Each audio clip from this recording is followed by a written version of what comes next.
in the exercise of your responsibilities, you take into consideration the sacredness of your offices that you're going to be putting about. Because most of the time we look at the individual in those offices and not the sacredness of the office. And sometimes if an individual was to sleep, you do your communication or your reporting or everything in a way that you want to protect that individual, forgetting that you have to protect the sacredness of your office. And I want you to take that one into key consideration, please, and go home with your child. I wish you all the best.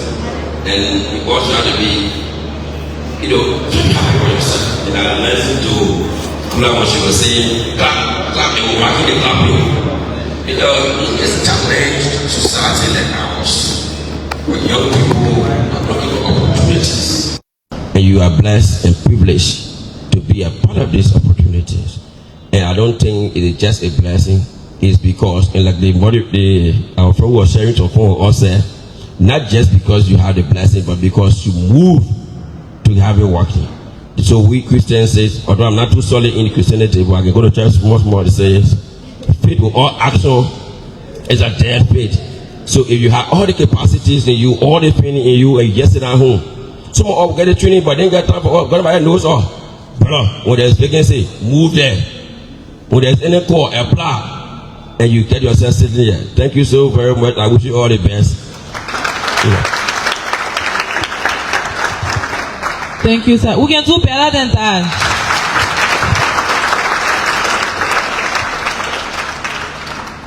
Thank you so much, Honorable Soup. And if I didn't take anything, I took the urge to apply. When you see vacancy, apply, and who knows, you're going to be seated in some higher position tomorrow. At this time, we are going to have our own boss, Honorable Anthony Cassidy, the Deputy Minister for Public Affairs at the Ministry of State for Presidential Affairs, who will give an overview of this program.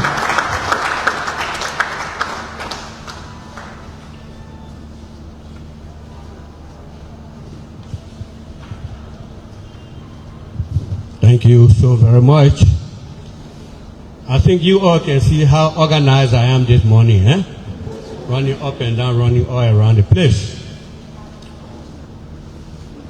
I would have wished that by now we have the acting Minister of State, but you know when you are in that seat, you have 1,000 things to do in 1 minute.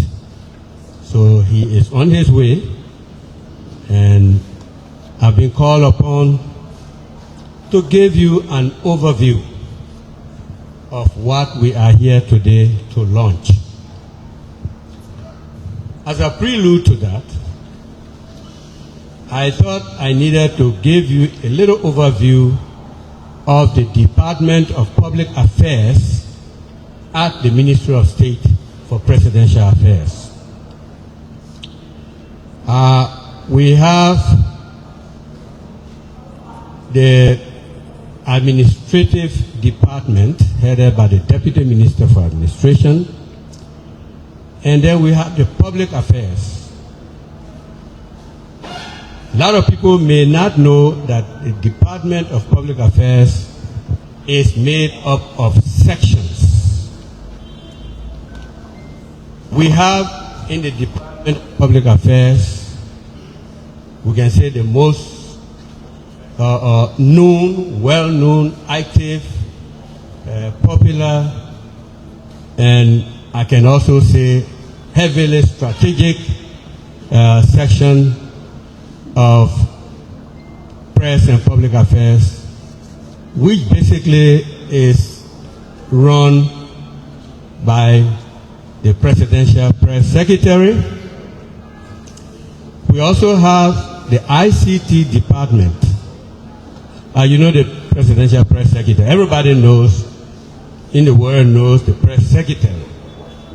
They were even, by the assignment to that office, you will know her more than you even know the Deputy Minister, Assistant Minister, and so forth, because of the nature of their work.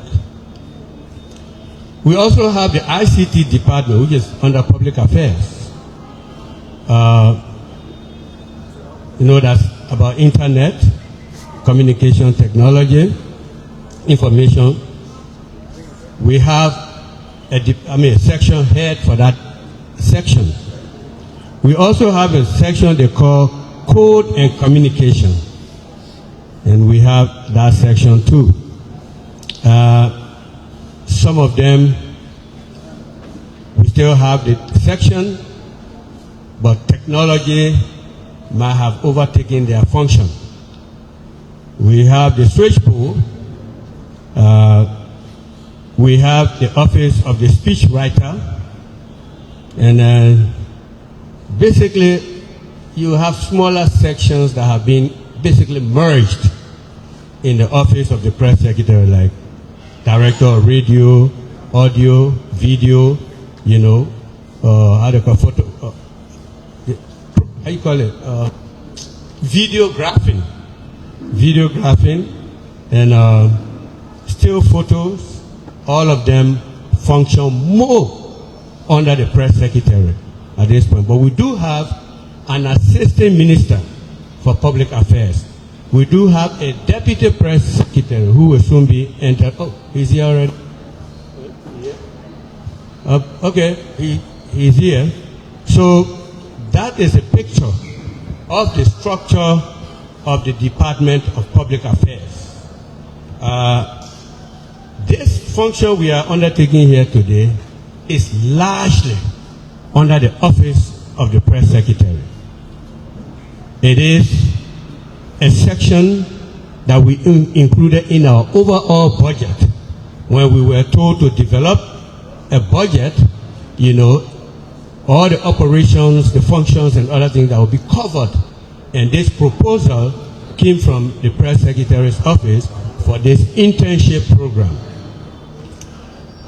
In short, most of you who have applied, forming the dominant number of people present here today, know a little bit more about this already because you have applied and you must have read the brochures and so far. So maybe for those who do not have that, let me give you this little light. In the office of the press secretary, this is a one-year communication internship program. It is actually designed to provide aspiring professionals with hands-on experience. A lot of people just hear about the press office at the mansion and they think it's all rosy, it's all fine, and it's just a lot of enjoyment and popularity. Well, there's more to that. There's hard work. There's sometimes that you have to make do with what you have. We wanted to expose people to what we do, to best practices that can improve the department. So we're going to train these interns and they will be on hand to help us. You'll be surprised to hear, a very challenged department. We are challenged because it's the PR arm of the presidency. And most, if not every, attack in the country is directed at the presidency. The president didn't do this. There is a huge amounting of budget, money, that people use on PR to demonize the presidency. To tell people that the presidency has failed.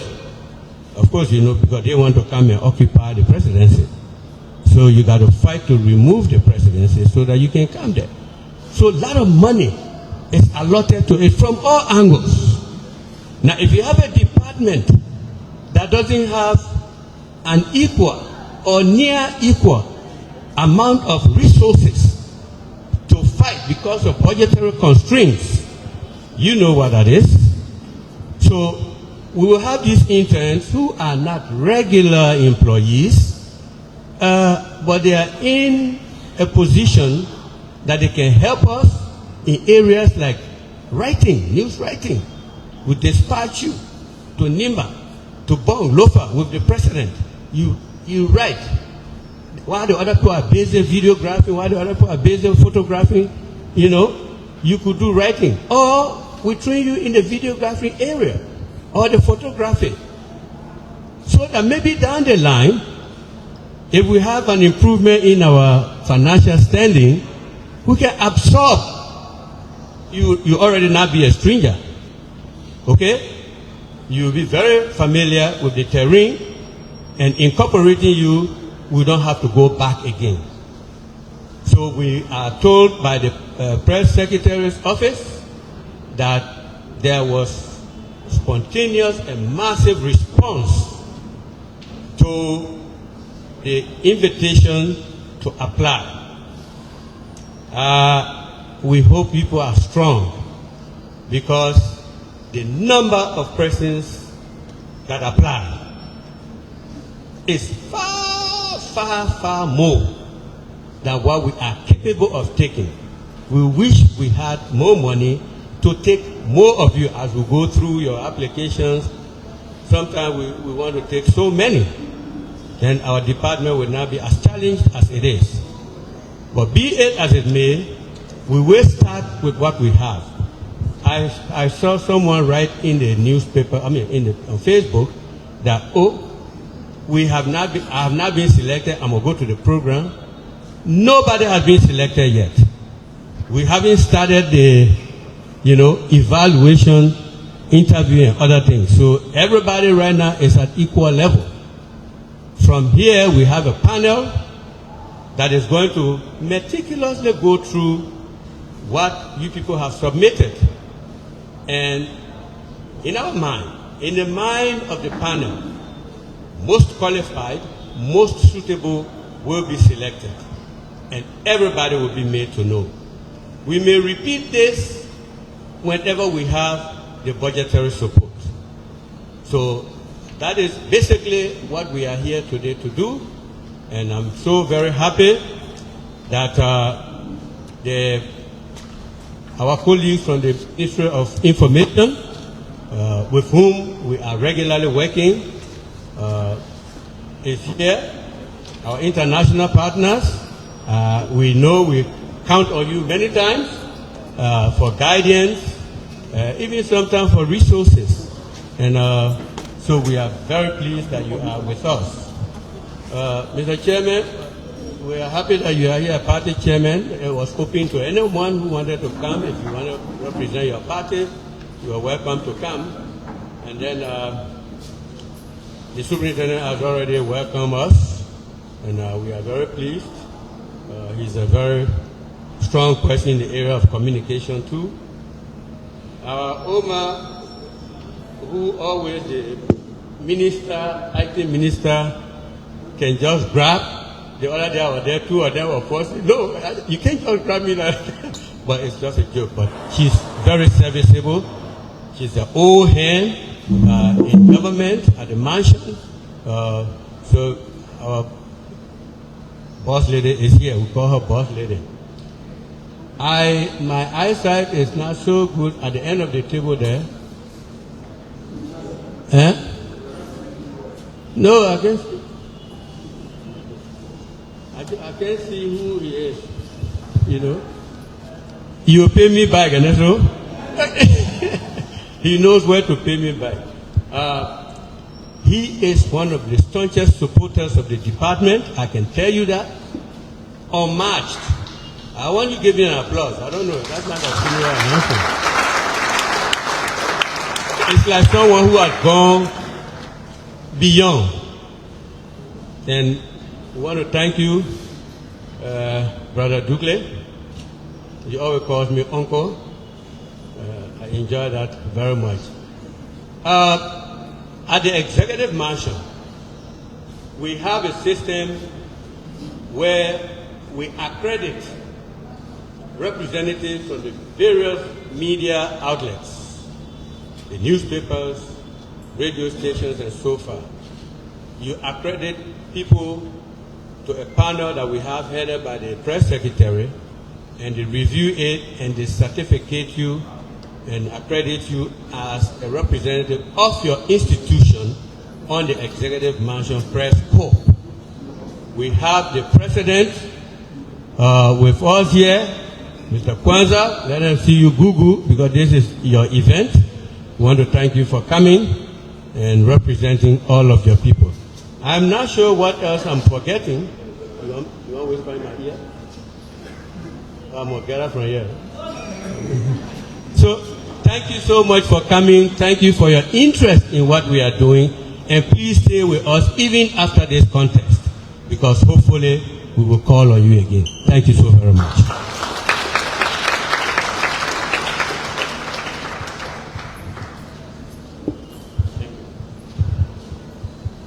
Thank you, Minister. So when you see master of the microphone or communications in general, you see how the man communicated with us. He pushed his idea.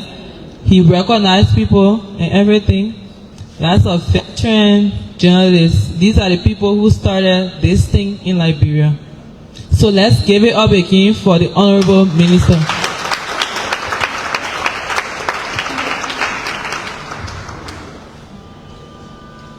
Part of what... No, go on. Stay here and don't recognize the people whose umbrella all of us for, the Press Union of Liberia. Thank you, Honorable. Please rise, let them see you and cheer you. Thank you so very much. Good. Minister, I don't want to be in trouble. And this is an official welcome, sir, from the office of the MC. So, a part of the work we do at the office of the press secretary, which is within the Department of Public Affairs at the Ministry of State for Presidential Affairs, is that we create content, because our job is to project the presidency. We want you to know where your president is. We want you to know what he's doing. We want you to know everything that surrounds, everything that concerns the president.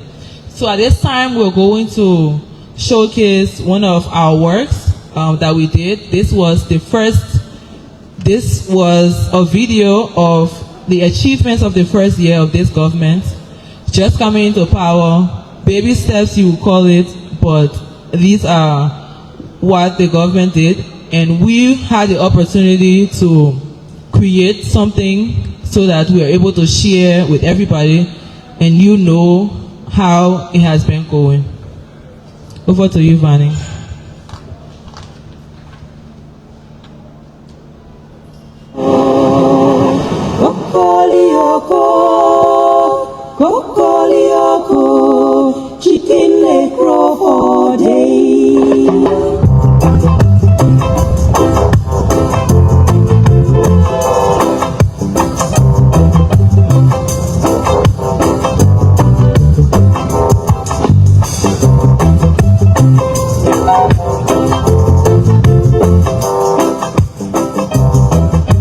President Joseph Yuma Boakai Sr. officially took office on January 22, 2024. Since then, he has embarked on a mission fueled by a vision for a brighter future for Liberia. His arrest agenda for inclusive development highlights agriculture, roads, rule of law, education, sanitation, and tourism. You can't develop a country without roads. There's no way you can expose the opportunities you have without roads, without reaching out. Today, you can leave from there, go to Lofa in 7 hours, which hasn't been the case for years. You can go to the southeast, and we want to see more and more of that happen, because we have a lot of wealth that has been stolen from our country simply because we don't have access to the inner part of the country. People are going there in our bushes, taking our gold and diamonds. We open up the country.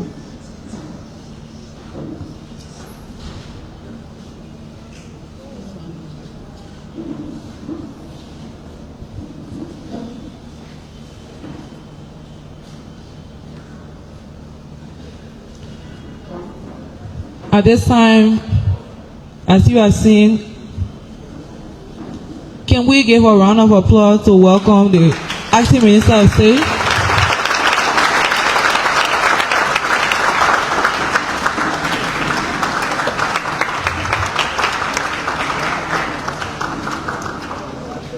You're welcome, sir.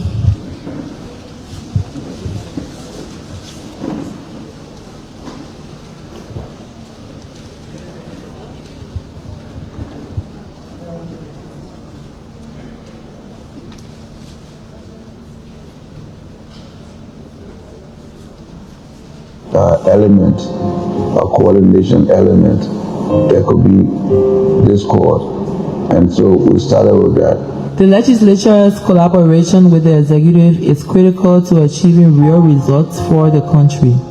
As part of this effort, there is a shared commitment to working together with partners in the executive branch to ensure that transparency, accountability, and oversight are prioritized. In the Senate, our crucial and most important role is the oversight responsibility, and that has been my focus. To be able to execute that role, you have to hold the executive accountable and ensure that there is transparency and accountability. You cannot do that as an institution if your institution is not transparent and we are not accountable. So our first initial reform process, because we have a whole reform process that is ongoing, was to put the Senate to the level where we'll be seen as an integrity institution and to hold ourselves accountable and show some level of transparency, and that will give us the leverage to do that with the institutions that will have oversight. By aligning resources to support the arrest agenda, the House of Representatives are focusing on key pillars such as modern infrastructure, good governance, the rule of law, and revitalizing the economy. For the executive aspect, we've already planned to legislate most of those amendments that will be coming to assist in making the arrest agenda a reality. So we're already working on that. We've seen some legislation that will pass upon our return to update and bring the arrest agenda back on par. The role of the judiciary is fundamental in upholding the rule of law and ensuring justice for all through the interpretation of laws.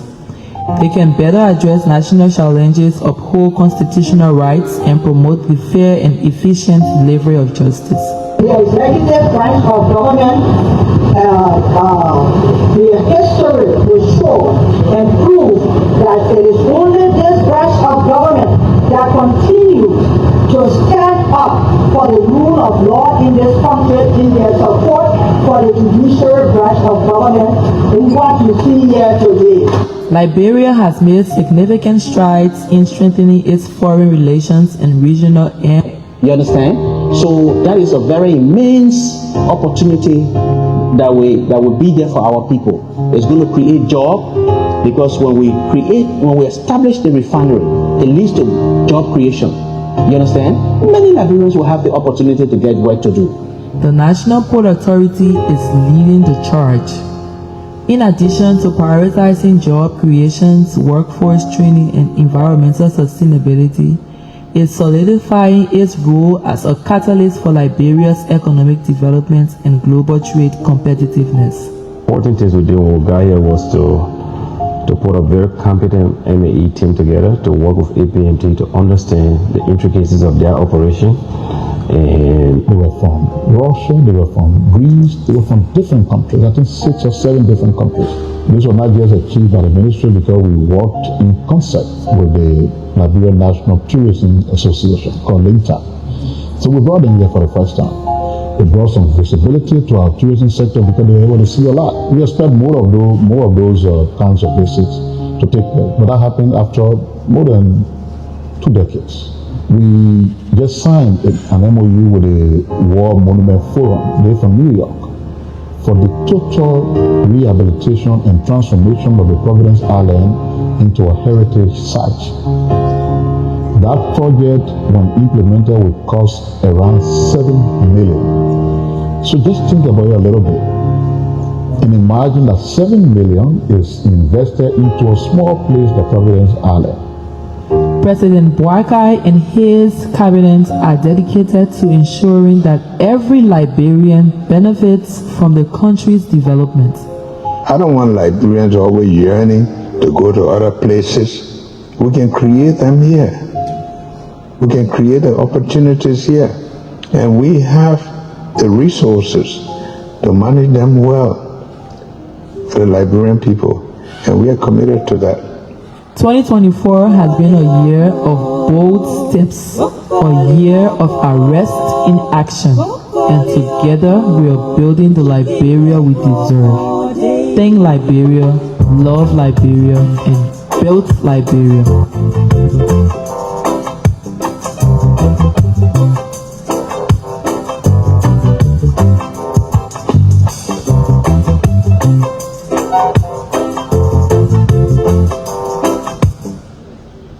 Yes, together we are building the Liberia we deserve.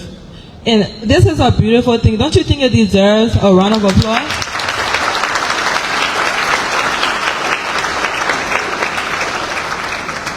Thank you and thank you. So this is just a gist of what those of you who are successful are going to be contributing to. This is some of the job that we do. And I know that we are all young people. A lot of us make use of social media. We have a Facebook platform or Facebook page. We have a YouTube channel, and we continue to project the presidency. So if you are successful, these are some of the things that you're going to be doing.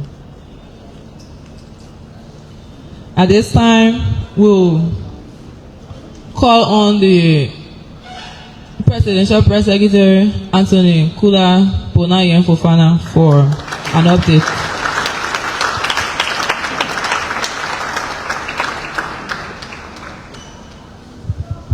Thank you very much, Ms. Fambule, soon to be attorney.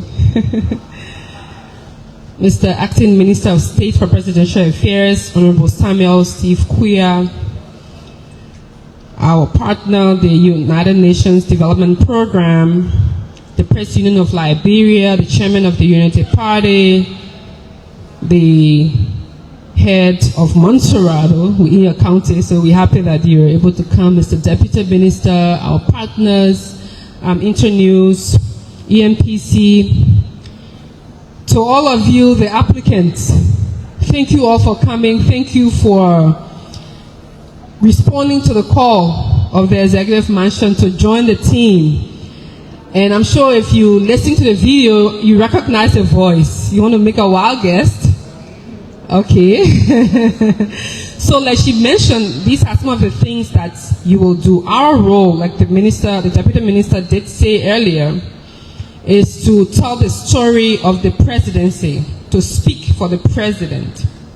And because we speak for the president, these are things that when he's doing, we have to document them. So you saw it's the first year. So naturally you will assume that there's supposed to be a second year, right? So when you are successful to join the team, you will just get in the middle of something that we're about to begin. That is the second year documentary to talk about, and this is one component of what we do, the videography, because you know visuals are important. You can talk all the big book, but if you see what's happening on the ground, you actually get to see, you know, what's going on. And this is history. This will be kept. It's online, on platforms, in archives, and you can always refer to this particular year, some of the things, and then coming year you will see some of the things that the president is doing. And then we also have the writing component where we do the writings, we publish the stories, and you also have the social media, as you mentioned. So this world now is moving to the social media. So we do a lot of different things. The TikTok, those of you on TikTok, we tell the president's story through that, Facebook, Instagram, the website. You know, we do publications, and even we do printed. And one of the things the minister did not mention, I hope he did, but if you forgot, you will hear the executive horn. So it's a regular publication of the magazine of the presidency. So the executive horn, since the inception of this administration, we reactivated that to regularly publish it every quarter. So we do all of that. So as you're an intern, if you join this team, you will also get your feet and hands active to contribute to that. So that means we going for the best of the best. And as the minister mentioned earlier, we do a lot of different work. For us, this is part of access to information. Because for our people in the communities, in the counties, even out of the country, in the diaspora, if you will, they listen and to see what's happening, what their government is doing. And for us, our interest is really not to polish what the president is doing to make it look so beautiful. It's to really tell the actual story, you know, of what's happening. Earlier on, you listened to the minister when he talked about people have vested interest in telling what they want to tell. I mean, you know, doing everything they can to dim the image, to say, oh, the government is not doing X, Y, Z. But our goal here is to really ensure that you have open government where the people, because it's a human right to have access to information, to know what the government is doing, to know what the issues are. So your role as intern, as the minister earlier alluded, will be to support our team, to work with us. You'll be shadowed. I mean, you'll have opportunity to shadow someone who's already in the area. You will work, you will draft, you will edit, you will contribute, you will even edit videos, you will add your voice, you will bring your face on, because for us, it's more of the collectives. It's about you contributing your quota to your country. And you will also hear, coming shortly, some testimonials. The minister tried to make it look like, oh, it's difficult there. But there's so much opportunities, I believe, as a young person, you can learn. Even if you do not have all of the resources in terms of cash, because, of course, it's difficult. Public relations here is a difficult place. So we try to work as much as we can to partner with institutions that can support us so that we can tell the story and give the people what they actually need to hear. That is the factual story. So your contribution to this, once you're selected, you will be contributing to the work that we're doing. We're doing the 1 year, we've been talking about the publication magazine, as we mentioned. The photos that you see all of our photographers are here. People, imagine what it means to take a president picture for you. You know, to interview the president. There was a lady who was doing this project. We had a lady who wasn't an intern or even working with us, but we had contacted her to work with our team to do some of the, you know, construction of the work. And she had the opportunity to interview the president. So for the first time, she said this, by far, she's been a communicator that's her career for entire life. She worked with UNMIL, she worked with international organizations, but the fact that she was able to sit opposite a president to ask him questions, even she was very nervous, like very, very nervous. And for her, she said that was the highest mark of her entire career. We didn't pay her much, but that experience alone, having an opportunity to speak with the president, to help the president tell his story, to contribute, and with the president that we have, with our boss that we have, he's someone who appreciates people who work with him. He loves young people. And when we got the time to interview him, he was like, oh, who are those people here? What's your name? He likes to connect with you. So once you're given the opportunity, trust me, and sometimes he will ask, oh, you are right? Okay. You know what I mean? So, he's that kind of person. So I just want to encourage all of you who have applied. We know what you're looking for is really small, because this is the first one. We hope that our partners and colleagues and friends and even the government will see this initiative and want to build on it, because we want to do this every year to give young people the opportunity to work with the government, to work with the executive mansion, it doesn't necessarily have to only be with our team. The Ministry of State for Presidential Affairs has several components.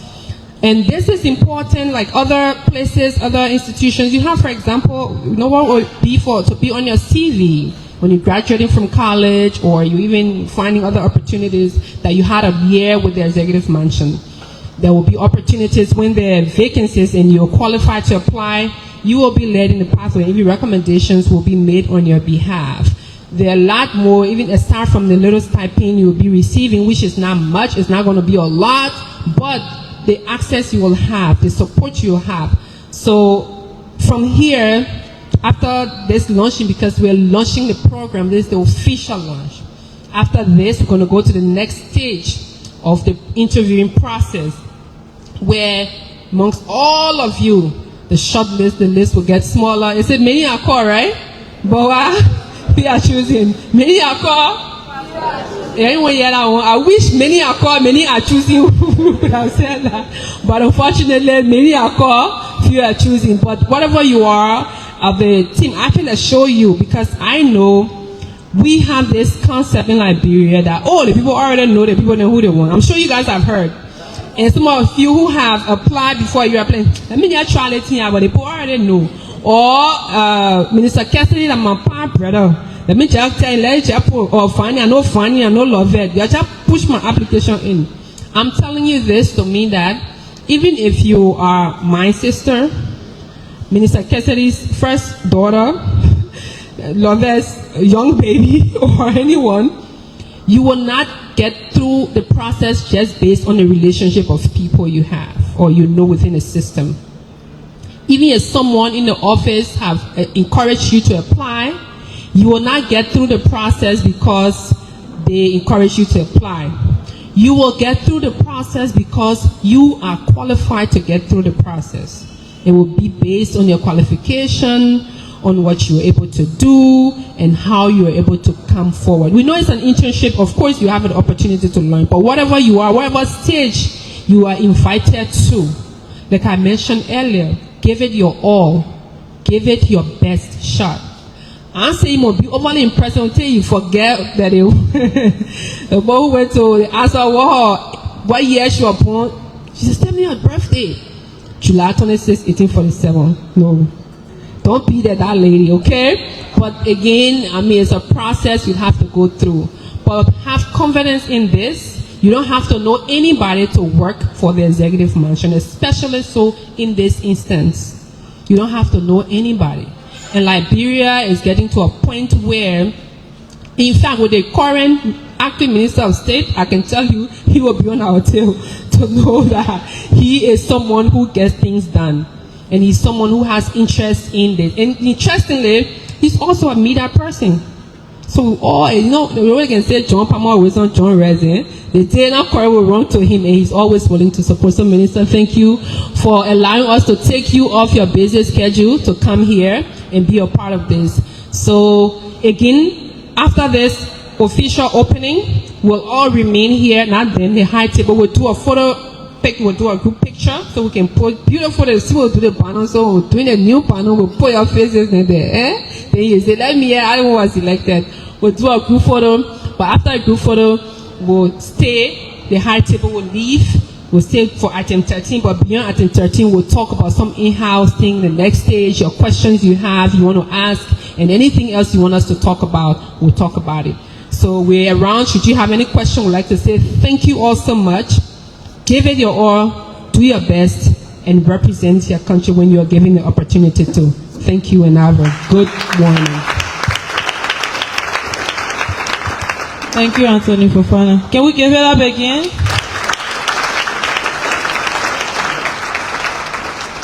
Thank you. So, if you are successful, you're not just going to operate in a vacuum. You're going to come and team up with experienced professionals. For some of us, taking on this role has been an eye-opener. We have learned a lot. And I like to say that I've learned from the best. So at this time, we'll have testimonials. And we'll start with our own boss man, Mr. Jonathan San. Mr. Jonathan San has been around the executive mansion for a very long time. Most of the videos you see, he is the one behind the camera. We have nicknamed him Powerful. Due to time, I will say that we all protocol observe.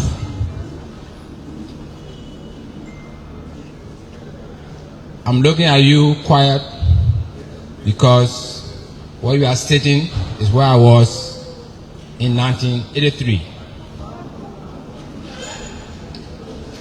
I'm grateful to God Almighty and would like to praise His name for being or starting out as an intern without a degree. I arrived on planet Earth November 28, 1962. I started my education from the Riverside Inland Mission School, then to the Secretary Inland Mission School, and then to the St. Peter Clever High School where I graduated. It is from the St. Peter Clever High School that my quest for journalism started. I'm here to encourage you, all those that wish to become intern, that this program you are on, don't take it for fun. I entered this noble profession in 1983 after my graduation. There was no school, there was no Peter Kwekwe School of Journalism. There was no mass communication department at the University of Liberia.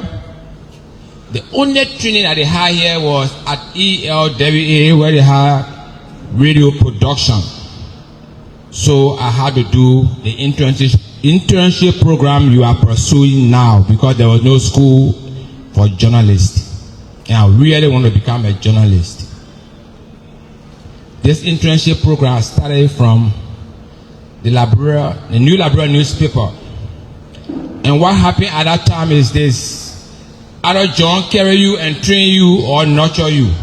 No school, I told you from the beginning. There was no Peter Kwekwe School of Journalism. You could not find a school like AME where you have School of Journalism. So we had to do it the internship way. This is what I entered into the system. Therefore, I want to urge you not to take this thing for fun. When the School of Mass Communication started, I was already trained as an interim. I started with the New Liberian, then to the Liberia Broadcasting System. We entered the Liberia Broadcasting System, they tell you no vacancy. No vacancy. So the only way I entered was through internship, to be trained by someone or a group of people or the place I was going.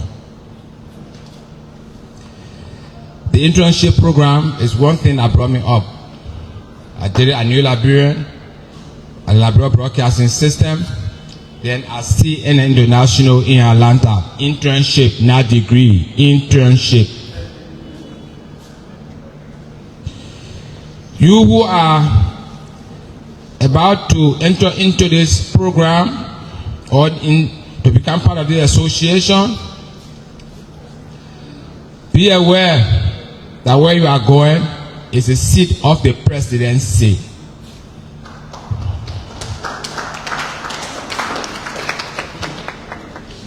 And at the seat of the presidency, you got to understand that it's the first seat in the land. The president is the human, he talks. You too, talk less. Listen, talk less. It's the president. The first man require unit one. That's the chicken of the nation. My internship program, after my training at the Liberia Broadcast, after my internship, the Voice of America came to prop the whole system up by establishing a training program. And from that training program, I got into the system of the job market from an internship program.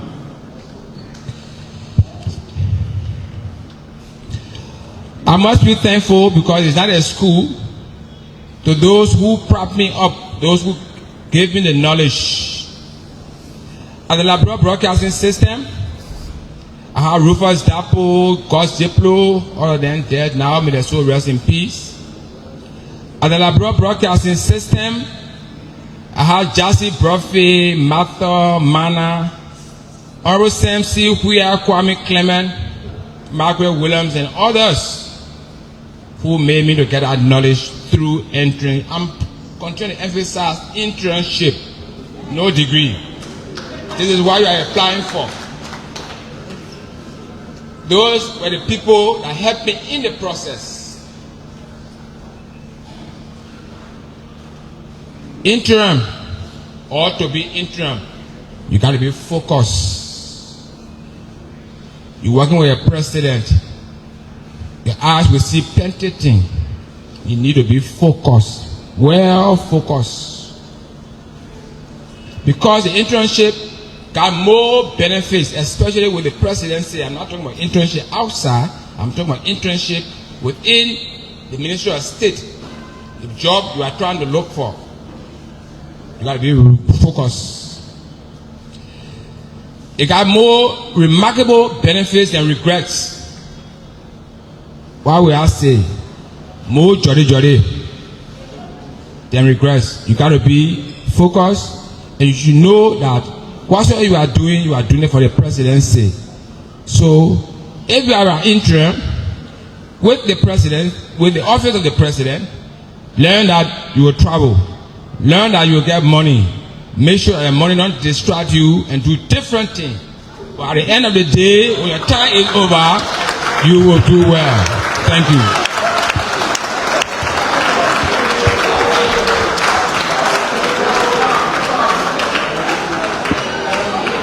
So, yeah, see now why we call a man powerful, eh? A man, a powerful man. Thank you, Mr. Sam. At this time, hello. At this time, it is an honor to call on Mr. Usman Diallo, a veteran photographer.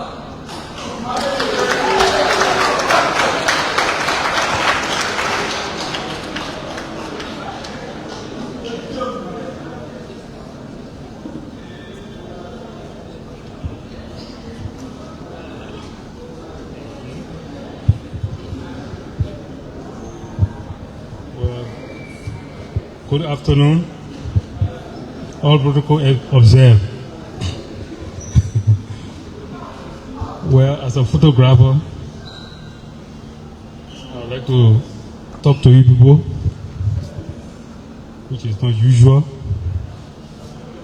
but I hope you get a little from me.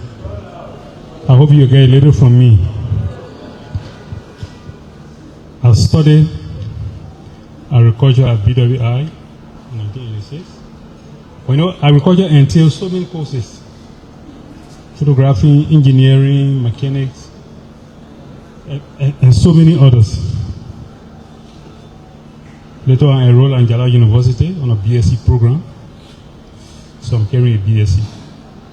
So when it comes to photography at the presidency, there are so many things you have to consider. Your input. Being at the presidency is not a right. Even if the president is your brother, you must see it as a privilege. In that you are working with people that are above you, that are guiding you. Therefore, you don't see it as a right. You should see it as a privilege. I've been at the presidency 20 years going, simply because I humble myself. Madam Seli took me there, but I didn't see it. I know Madam Seli, so I should misbehave. Sometimes you'll be pushed around. I'm at the presidency 20 years going, but yet this security still push me around. But just see it as part of life, you know. So if you are opportune to come there, see it as part of life. You know, when you do some of these courses and you do sociology, sociology will tell you how you deal with people, society, how you guide yourself in society. So as I did my agricultural courses and some of these social courses, I applied it to my setting. So at the presidency, don't see it as a right. See it as an opportunity that you can make use of if you want to be there. Then at the presidency also is, there are so many tasks. You could be a photographer, like I'm a photographer, but sometimes I travel with the president and I do writing. Sometimes I do video. I write story because I'm the only one. So that on the plane we used to travel, okay, they have only a seat. So they allow me to travel with the president. I will do writing, the story, do piece of video, pictures. So see you as that you are going to do. Then let me tell you about photography a bit. When it comes to photography, those who are going to be interested in the area of photography, photography entails the cameras entail 3 areas that are regulating light. Firstly, photo means light. Photography came out in 1826. It's called 1826, okay? Using light to draw image. Now, in using light to draw image, there are 3 parts of the camera that you have to understand. The ISO, the aperture, and the speed. So these 3 are regulating the cameras. From here, try to read on them. It will help you if you choose to be a photographer. Okay? So let me stop this far. Thank you very much.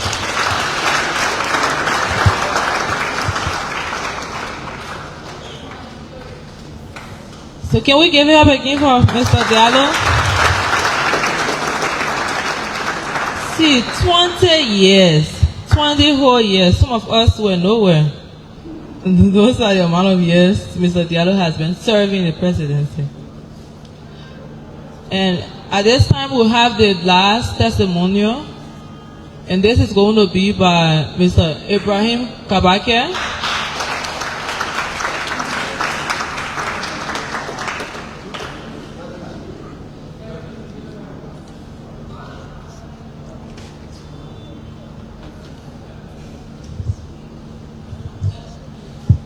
Ministers, high table, fellow coolies, ladies and gentlemen. I'm only here, my task is very easy and smooth. I'm only here to talk to the person who will be opportune to reach that far.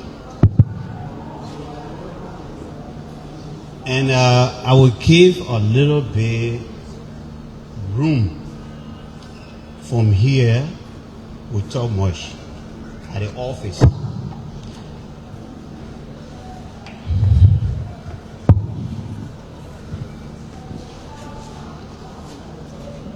From 1990, before the war could hit Morovia, I got my experience from the executive mansion at that time under the late Stanley C. Blay and Peter K. Davey. There where I start my experience from 1990. I worked with those people then without any problem.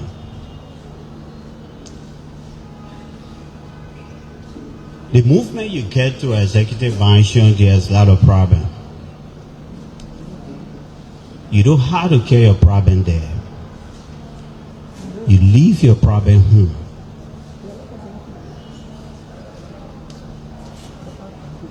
And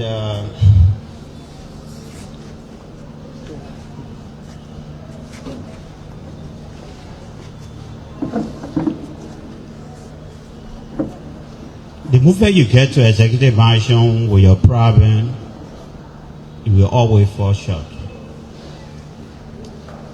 Because executive mansion is the seat of the president, and you need to respect that. You need to dance the tune of the president.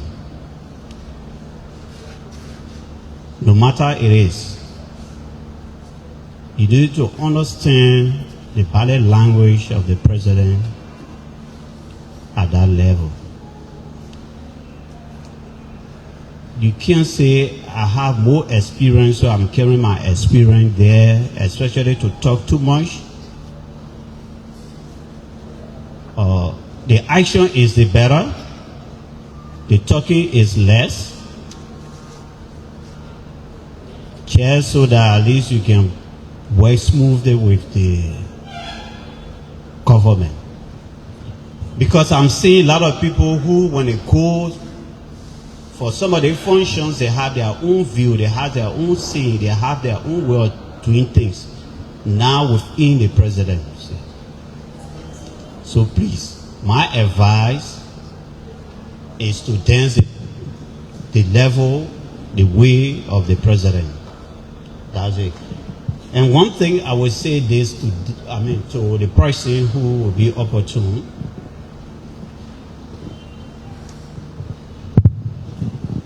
Is that you don't go to the mansion with a no. You only carry your experience there, and then you started with the action, but not too much. I have worked with the past leaders, and I'm opportune to be working with the present leaders, which is President Tusegima Bwakai. So there's a lot of experience I have. When we get there, we'll talk much. Thank you very much.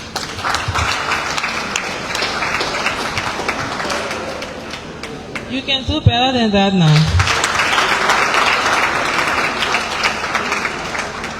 Thank you, Mr. Kabake, and thanks to Mr. San and Mr. Diallo.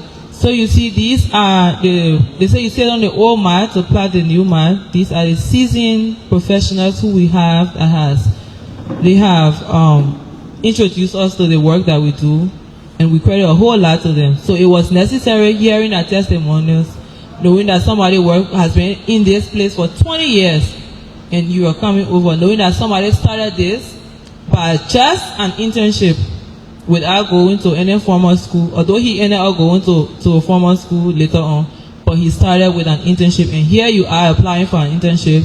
So this tells you that you are in the right place for a push for future. At this time, it is my honor to welcome the Acting Minister of State for Presidential Affairs, Minister Sam Steve Kuya, to the podium. Welcome, sir. Thank you. Thank you very much. Please be seated. Thank you. It is quite a pleasure to be here today. And I want to start off really by commending the Public Affairs Department team for this wonderful initiative. And as I listen to the testimonial of my colleagues, especially Jonathan's son. Jonathan, could you please come up? And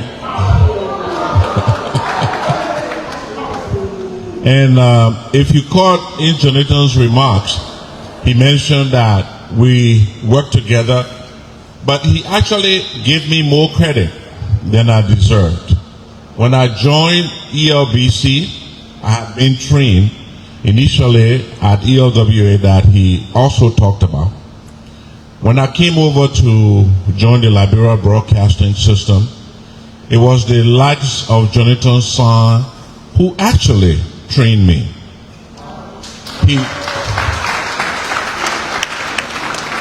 I came as a radio journalist, and I was thrust into television journalism. And he actually taught me all of the different nuances of the job. But these are the unsung heroes that you don't hear about because they are behind the scenes. He was behind. He was my first cameraman when I was on Action News. I know you're all too young. Maybe people on this side will remember the days of Action News who didn't have social media and all of that stuff. Jonathan taught me, you got to stand this way. The light got to hit you on this side. And I took those seriously.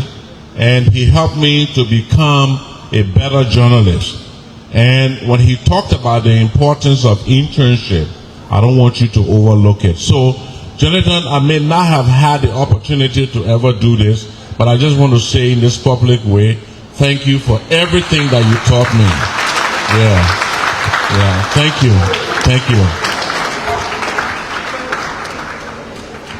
A very humble man, and I'm grateful to have known him, and I hope I will, as I assume this new responsibility, have an opportunity to thank him and to thank everyone else who's helped to bring us to where we are today. And so with that, let me recognize the high table previously well addressed, and I'm honored to be here on behalf of the President, who asked me to convey his greetings as today we gather to officially launch the Executive Mansion Communication Internship Program for 2025-2026. And as I look across and see all of the enthusiasm in your eyes and you're really looking forward, you should plan really to work hard.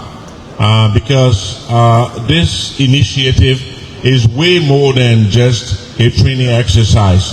It represents the administration's belief that through knowledge, through information, and your active participation, all of those put together help to form the foundation of good governance.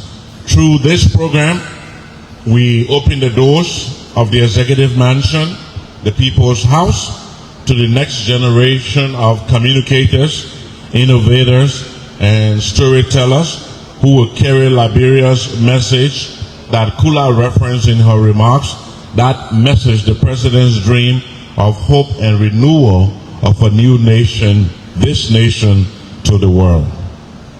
For too long, there's always existed a gap between the government and the citizens, and information has not been forthcoming, and therefore the gap has been widened.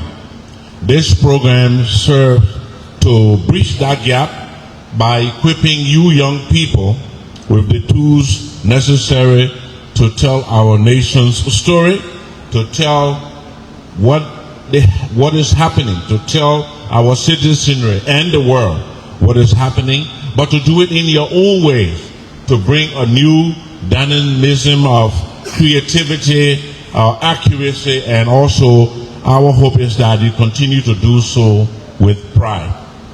Effective communication is not just about propaganda. It's not about what you read on social media, about what they claim to be happening in government and not happening in government. Effective communication is about connecting with the people. It's about telling the story of what is happening. You know, in these days, social media can be used for all the right purposes and all of the wrong purposes. Hopefully, in these last few minutes that I have up here, you have an opportunity to know what Sam Steve Koya looks like. You have an opportunity to know what Sam Steve Koya sounds like. And so, when someone sets up a fake social media page and starts to solicit and claims to be me, that you can help to set the record right.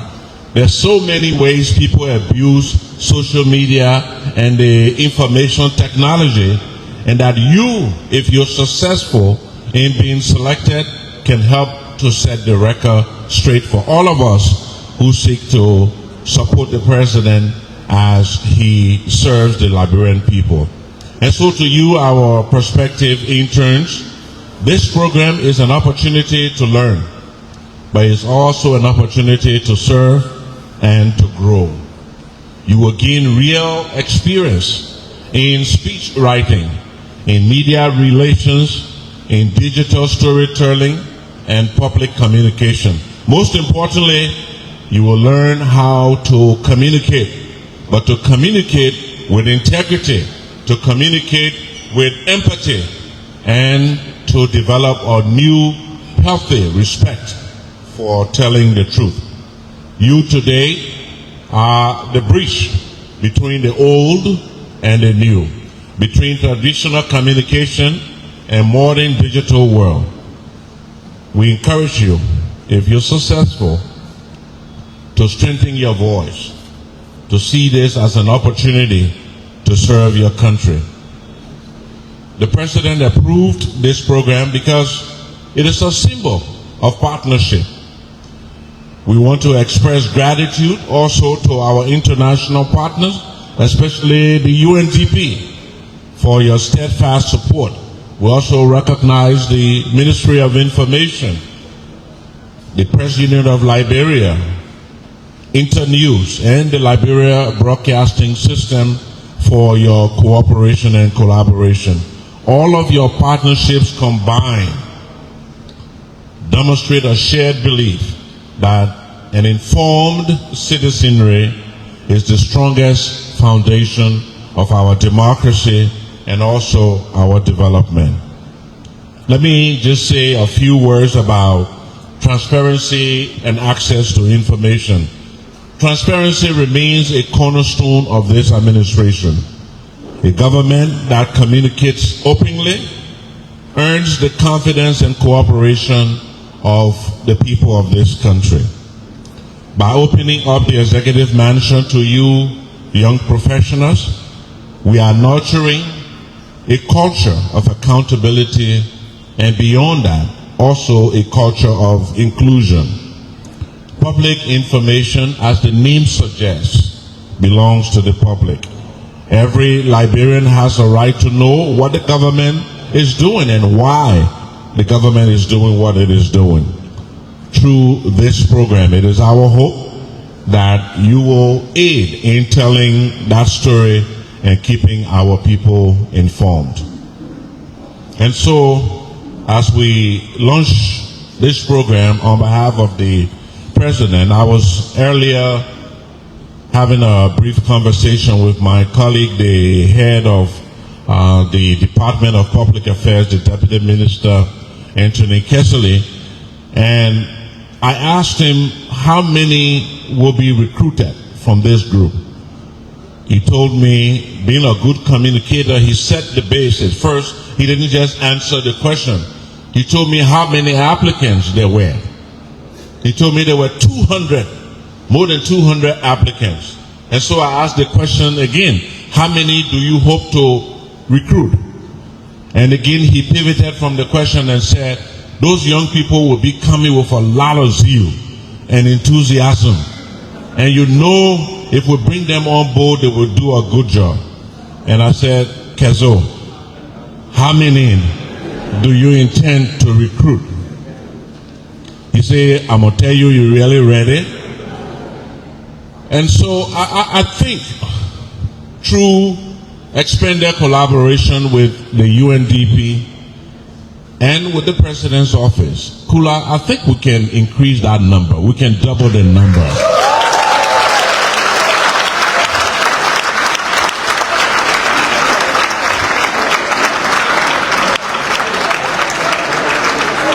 Okay.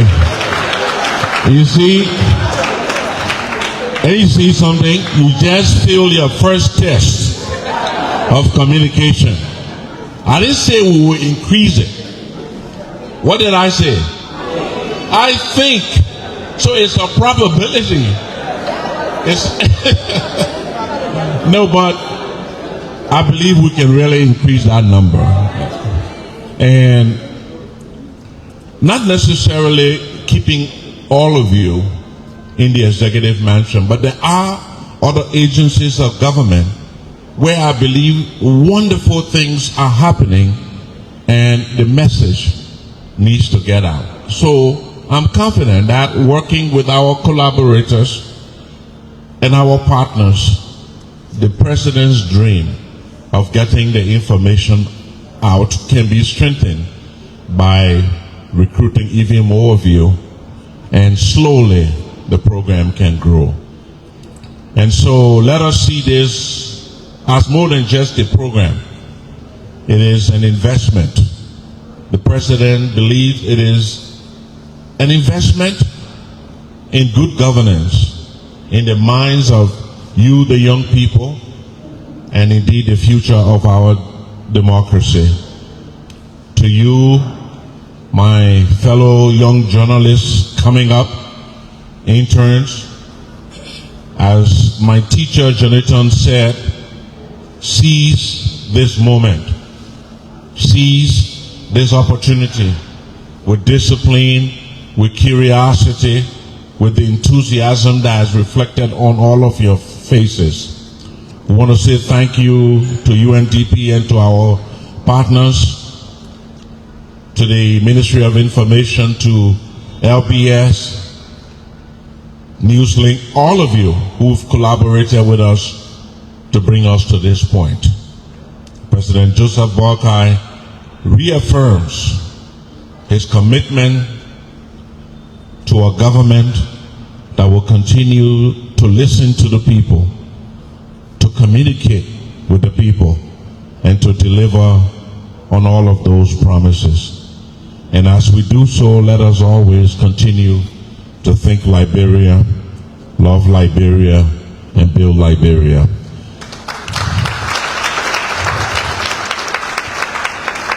And so with those words, I am very honored and very pleased on behalf of our President to now declare the Executive Management Communication Internship for 2025 officially launched.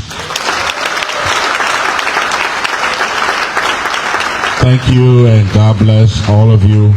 Kula, thank you for twisting my arm to be here, and I'm really happy that I'm here today. Congratulations to all of you. Godspeed. Thank you, sir. Can we do better?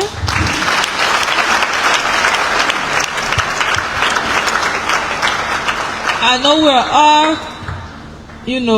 experts, communicators. For somebody to leave from thing to can, that's a very big step. So let's give it up for the minister.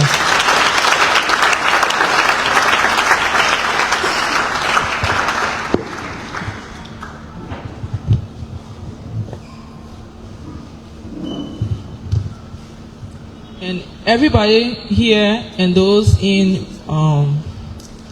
the virtual land can agree with me that this was indeed a powerful speech, from inspiring us all to making a commitment. And let's continue to pray. Let's exert all of our efforts as applicants so that we are able to be the ones to say, yes, I was the one successful. We were the ones successful doing the 2025 internship program.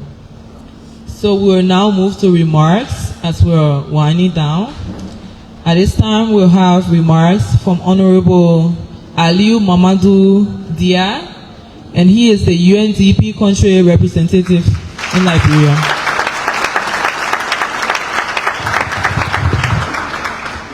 Thank you so much. Wow, I don't know what to say after His Excellency Honorable Minister of State. All protocol observed. Minister, I would want to first of all thank you. Thank the executive, the president himself, for giving us the opportunity to sit on this table next to you. And to my sister Kula, who has been pressuring me also, sending messages to make sure that we are part of this this very important event. Dear friends and colleagues, it's a big honor for us as UNDP to be part of this process. Of course, you have been given such a great opportunity to enter the executive mansion. I'm from Senegal. I have never ever had the opportunity when I was a young student or a young graduate at college to be given the opportunity to enter the palace and work for the president. Because you are going there to work for the president. Do you guys realize the opportunity that is being given to you? If you're not, then you have to realize the chance that you are getting. Either you are selected or not selected. It doesn't matter. You guys have a role to play. The only fact of being pre-selected to be part of this program means a lot. It should mean a lot for you. So I think you are entering something magical for those who will be selected, of course, working with Jonathan, with Usman, with Abraham, under the leadership of Kula and all the big minds in the executive mansion. You're going to be crossing in the corridor, His Excellency the Minister of State. You're going to be crossing, you're going to be traveling hopefully with the president. Do you really realize how amazing that is? So seize it. It's a big opportunity for you. The Minister of State was just talking about his journey. Hopefully in the next 10, 15 years, you're going to be sitting and then saying exactly your journey as well, starting from here, in this room today. So take it. Don't joke with it for those who will be selected. So, Minister, please count on us, UNDP. I'm becoming more and more a staff of the executive mansion because I do meet all these great gentlemen and women all the time, and I engage a lot with them in terms of discussion and what we could do. You know, I haven't been able to sit with the press secretary yet. We haven't managed to sit down and then talk. But it's like our minds are connecting. So it's like we have big ideas. I think this one is the smallest idea that we have in terms of collaboration, in terms of support from UNDP side. And when you were speaking, it's like you were reading our messages. When I sat there, I was sending messages to Kula, trying to understand how we could support. But basically, what you talked about is exactly the kind of messages that we were sending each other when I just said that. So of course, we're going to double the numbers. So we're going to more than double the numbers. So, and definitely UNDP will provide support to the press secretary office, to the executive mansion, to make sure that the number you didn't talk about will be more than doubled. And we'll be happy to do that. So count on us, and definitely more than the people that will be selected, we're definitely also going to discuss and find out how we could use you guys. You know, UNDP and the Minister of Information and the Minister of Foreign Affairs are launching a very important initiative. It's something that the President has been always talking about. I'm still very new in Liberia. I've been here only for probably 7-8 months. But I have heard the President talking about rebranding Liberia so many times. We need to tell positive stories about this great nation. That you have a big responsibility to work to help us do that. I come from Senegal. I can tell you, the day I landed here, most of my friends who called me when they saw me presenting my credentials to the Minister of Foreign Affairs, it was in the news. Many people called me all over the world. This is my third position as UNDP rep. And I was in 2024 a presidential candidate in Senegal. I was number 3 out of 19 candidates. So hopefully when I run again, Mr. Honorable Minister, I will become the Senegalese president. You never know. But I tell you, The day I landed, many people called me. What the hell you are doing in Liberia? What are you doing there? Is it safe? Are you in security? People were asking questions. That means most of the people, when you talk about Liberia still out there, they think of crisis. They think of Ebola. They think of, some negative things. But that is not the case. This is the most beautiful country I have ever been in this continent. And I can tell you, I have been in all the 54 African countries. All of them. There is no one single country in Africa I haven't been. I've been even to Eritrea, to tell you. So, I think we have a big job, a lot of work to do, as I call it, to clean the web about Liberia. And that's why we are going to the COP in the next 2-3 weeks. And one of the big things, when we started discussing about the COP, the Conference of Parties on Climate Change, is the biggest gathering in the world in terms of countries showcasing what they are doing. The first question I ask is, are we going to have a Liberia pavilion? Most of the time, people go to the COP and there is nothing. There is nothing to show about Liberia. So I have decided with the executive director of EPA, for the COP in Brazil, we're going to have a big pavilion to showcase Liberia's natural capital. So we have secured a pavilion, so you're going to see it all over when the COP starts. And that was not enough for me. And I said, but if we have the pavilion, if we go to the COP, what are we going to show to the world coming from Liberia?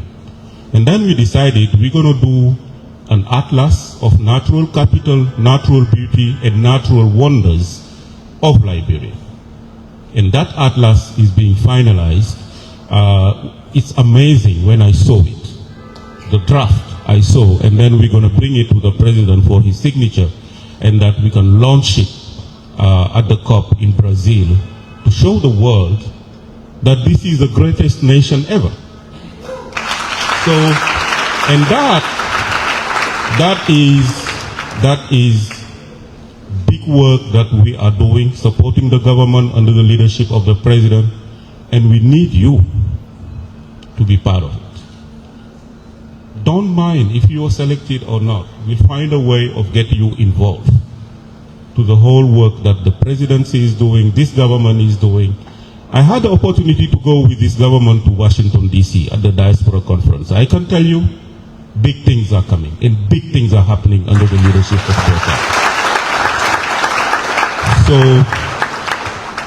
Your Excellency, really thank you and convey our appreciation to the President for giving us, as partners, the opportunity to engage and to support and to work for you, because I always tell people, the only reason we are here is to support you. I don't have an agenda being in Liberia. My only agenda is the government agenda, is what you're doing and how we can support it. Once again, thank you. And for those who will be selected, congratulations. I will definitely see you. And for those who will not be selected, remember this. And I heard the President saying it in Washington. Ask not what your country can do for you, but what you can do for your country. As was saying President John Fitzgerald Kennedy. Okay? So it's just the starting point. We're going to get there. Thank you.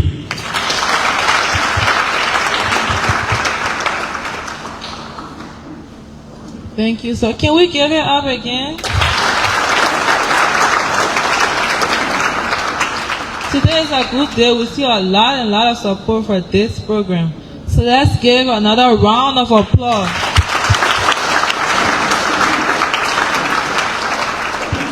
Thank you, Honorable Dia. We'll now have remarks by the Honorable Chairman of the Grand Old Unity Party, Reverend J. Luther Tabe.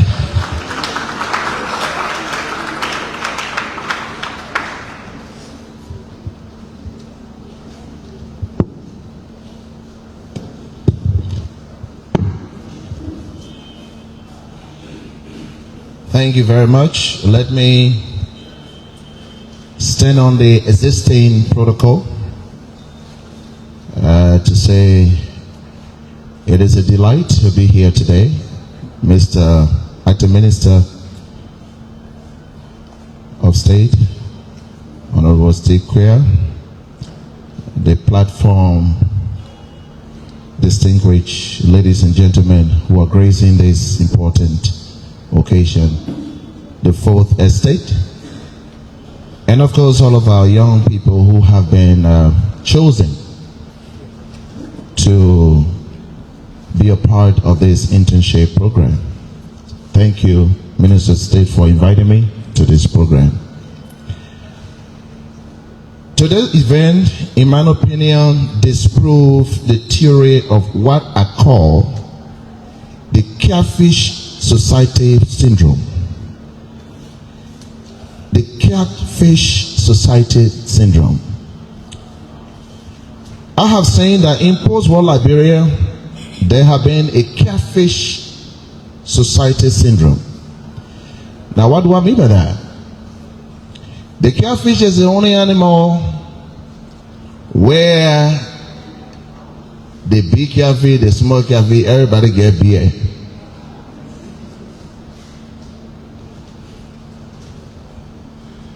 If everybody get beer in the catfish society, then who will teach the other one how to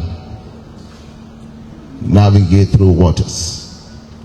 And I've seen that attitude very prevalent in the post-war Liberia. But today, that the executive mansion, the president's office, the Ministry of State is launching an internship program that impacts the lives of young Liberians, I think we are getting away from that Catfish Society Syndrome. And I want to thank you, Minister of State, for this great, laudable effort. Many years ago, when we talk about America, some of us thought that America was very close to heaven, that no suffering person was there. Until I went to America several years ago, and I was shocked. When I got to San Francisco, 3 white men sitting on the ground coming to me, a Liberian guy, to beg me for money. That shocked me. I was flabbergasted. I never saw it coming. To see white men coming to beg black men for $1. Then I knew that every society got her own ugly part, but the media choose to project the good side of every country. It changed me. It raised my bar of patriotism. And I want to say to you, young and emerging interns in communication, that it is time to project the positive image of our country.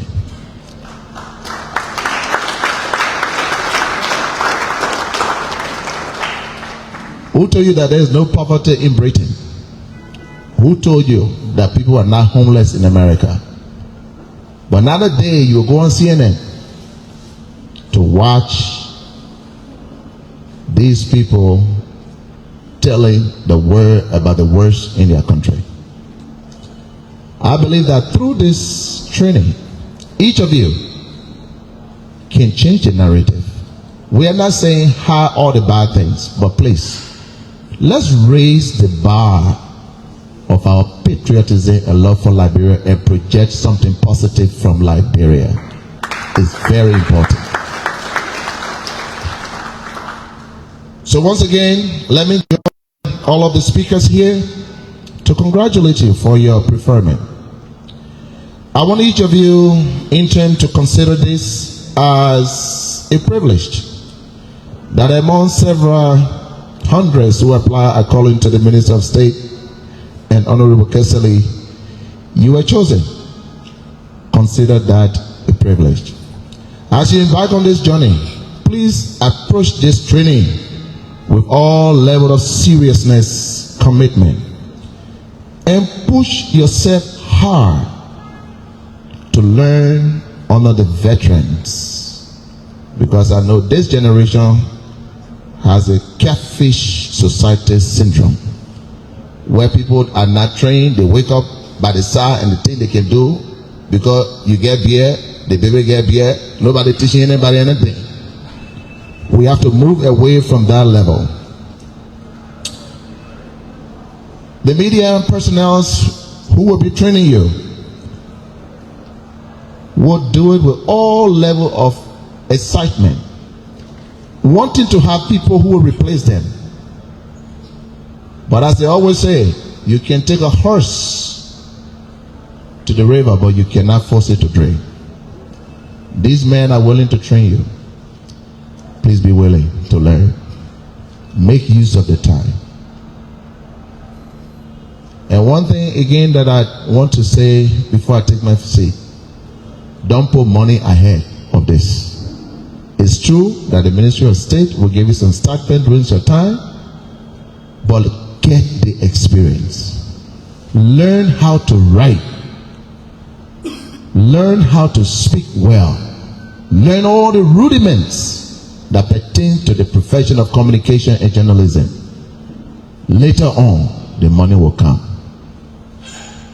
I congratulate you on behalf of the Unity Party, and I wish you well on this journey. Thank you very much.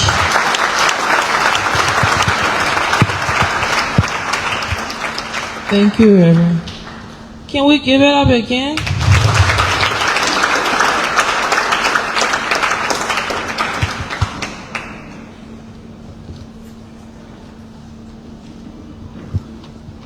Again, make use of this opportunity.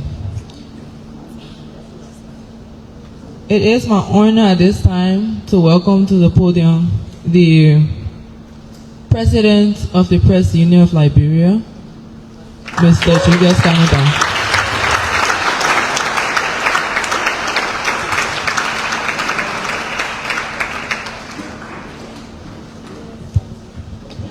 Thank you very much. I should stand on the existing protocols and to say greetings to all of you, the aspiring and young professionals. Why I observe a protocol, it will also be important to recognize the fact that we have the acting Minister of State for Presidential Affairs on the highest level. So, Minister, with your permission, I stand on existing protocols. It is a pleasure on behalf of the Press Union of Liberia to stand before you to make these remarks on the occasion of the official program marking the launch of the Executive Mansion Communication Internship Program 2025-2026. As President of the Press Union of Liberia, it is always an honor to address a gathering of people and actors in different fields of life. But today it seems it is a different occasion, speaking at a program for aspiring communicators and young professionals. So, as a matter of small background, I come from the Press Union of Liberia. The PUL is the umbrella organization of professional journalists and media institutions, as well as media and communication practitioners. Essentially, the PUL advances and promotes the rights of journalists, press freedom, and free speech, as well as the development of greater democracy in Liberia. So the PUL, as a self-regulatory governance mechanism, is also responsible for enforcing and upholding ethical standards in journalism and media. Moreover, capacity building is one of our core objectives. So I am here today because the Communication Office of the President of the Republic of Liberia, His Excellency Joseph Boka, has embarked on an initiative intended to build and share knowledge through an internship program. Hands-on training, as we have learned, is one of the core initiatives of this particular program. As a communicator and lecturer of communication and journalism, it is always welcoming to see and participate in any program meant to enhance knowledge and practical experience. So I would like to thank the Presidential Press Secretary, Antonia Law Kula Fofana, for the invitation, and to the Office of the President also through the Communication Office. I should say, I know before coming here, some of my colleagues raised some questions, whether it is the role of the Communication Office of the President to provide hands-on training or experience in media, writing, social media management, videography, and public communication. To the Communication Office of the President, you know we are the President, right?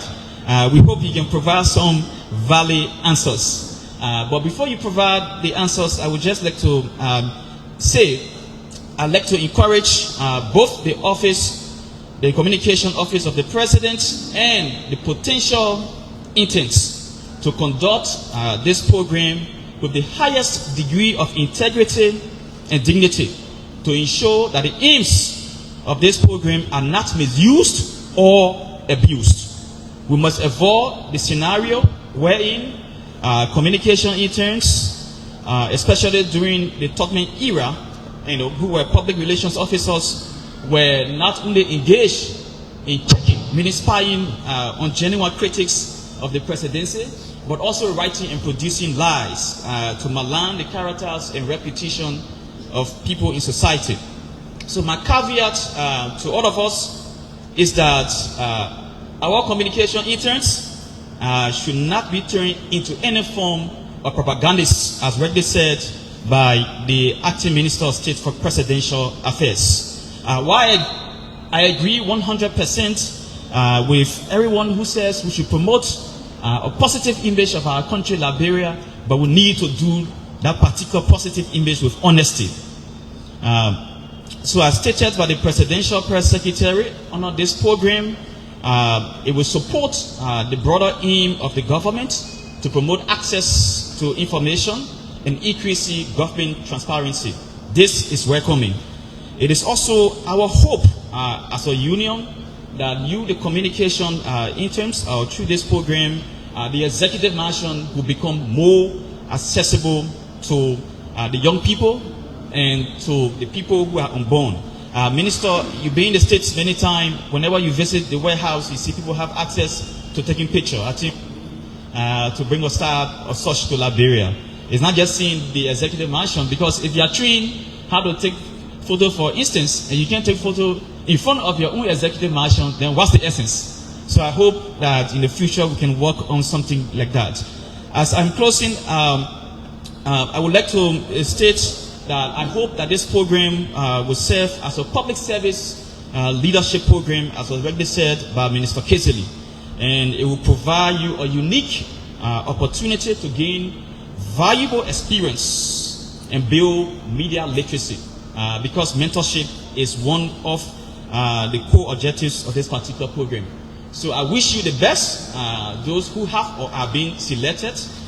We hope that in the coming months we'll work with you. And one caveat before I take my seat: you are not being trained as a journalist, because Minister Kula, Presidential Press Secretary Kula is something that you also need to provide clarity on, right? And I'm saying this because for us, we are honest communicators. We don't want any attempt to misinform or disinform anybody, right? So I hope the clarity will be provided. And thanks to the UNDP again for the support. Thank you.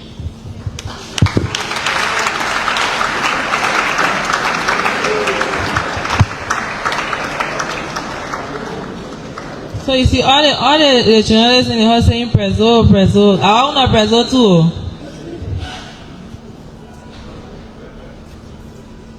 Can we give another round of applause for the president of the press union?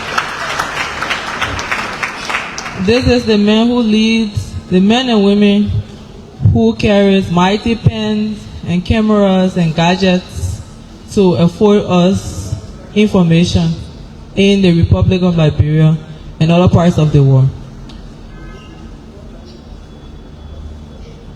At this time, I would like to welcome to the podium Honorable Samuka Kone, Country Manager of Internews. And as we are doing this, Internews is one of the biggest institutions that helps train us for what we do. You come Honorable High Court. All protocols observed. Thank you for having me join you today. You know, earlier when Kula said, that was before the arrival of the UNDP rep, when she said our international partners, you know, I started looking around. And you know, I forgot that I was also sitting. And the reason I forgot that she was probably referring to me was because 24 years ago, when I left NIMBA in pursuit of a better future, let's harvested for fun. And that time, from Kample to Monrovia was around 12 hours. So for 12 hours, we arrived red light, and I did not even know where to pick up from there. So at that time, fate has chosen. I will have just stayed there and started loading car. The options were there, right? But that was not the reason why I left Kample. That wasn't the reason why I left NIMBA. So hopefully I'm taking you on a journey, because I want you to see today, this moment, as the moment where you are in a taxi with the driver with 15 bags of pepper. This is your suffering moment, as it was my suffering moment. Many years on, today, I'm standing here at the international organization that is operating in over 100 countries with turnover of more than $500 million. You see where I'm going? You not see where I'm going? So for you, your taxi and pepper scenario is you are sitting on air condition with lights and interacting with ministers and diplomats. For me, it was just police officers and criminals at red light. So your suffering moment is far, far better than my suffering moment. Yet, I've been able to claim the letter of a country director. So imagine where you will be if you agree with everyone on the podium to take this opportunity serious. You could be the next Minister of State, or the next Minister of Information, or the next Commissioner of the Independent Information Commission. You could be whatever you want to be, as long as you allow time and patience and commitment to build you for the role you want to play in the future. So 1 year is a very long time. If you commit, you can achieve within 1 year what those who are studying for 4 years are not achieving. So now I'm joining everyone to challenge you to become whom the Press Secretary's office have invited you to become. And nobody can stop you except yourself. Now I can talk as representative of Internews, right? So for close to 10 years, Internews has been supporting the Liberian government, different leadership, to creating an enabling environment where the free can work, and where also there is a more professional and robust ecosystem for public information. And we've done that over the years by supporting the Independent Information Commission, in the implementation of the Freedom of Information Law. Long story short, there were challenges in the implementation. Sometimes, as the law requires, every ministry and agency should have a public information officer. But because of resources and other priorities, sometimes you take a public relations officer playing his role or all roles in addition to the role of public information officer. There's sometimes a conflict. So you never know. All of you will not stay with the executive mansion. This could be a stepping stone to prepare you for a role as public information officer. And I agree with the minister that the number here, even though everyone refused to call the number of people that have applied for this program needs to increase, because there's already a significant gap, not just with the executive mansion, but with the entire government of Liberia public information ecosystem. So don't limit yourself to learning videography, photography, learn as much as possible, because beyond this internship, there's already a vacuum that you can fill. And the government does not need to go everywhere looking for people to become PROs when it has already trained you to be professional communicators, right? And so Internews is very committed to supporting this program. Whether it is under our current project funded by the EU or future programs, we remain open to the Office of the Press Secretary to support in whatever way possible. Because for us, it gives us an opportunity, because if you are trained to be public communicators, it also gave mainstream journalists the freedom to be independent journalists. At least our colleagues will stop pretending to be spokesperson of government. You agree with me? Yes. So I agree with this program 100%. So whatever support we can give from the end of Internews, we are very much willing, because it allows journalists to be journalists and allows public communicators to be public communicators. And I agree with the president that you are not being trained to be journalists. If you are, congratulations. But if you are not, those whom we've trained over the years to be journalists, at least your presence will give them that freedom to do their work independently. So on behalf of Internews and all of our donors, thank you very much and congratulations for your selection. Now the difference between you and the journalist, when Assistant Minister came, he said, you've not been selected. And when the minister came, he said, he asked the Assistant Minister, how many persons have been selected? But he only mentioned the number of people that apply, 200 or over 200. No one told us how many persons have been applied, and we all clap. For you as public communicator, it's fine because you have a specific role. But for us as mainstream, we would have pressed. We want to know how many persons have been selected. So that's a big difference. That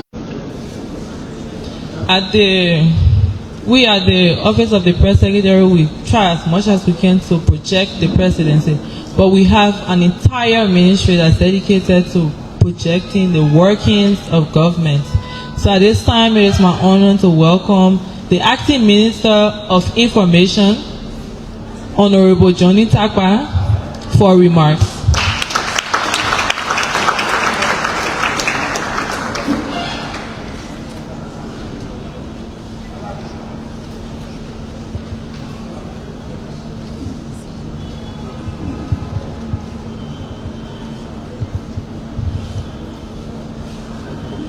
Good afternoon.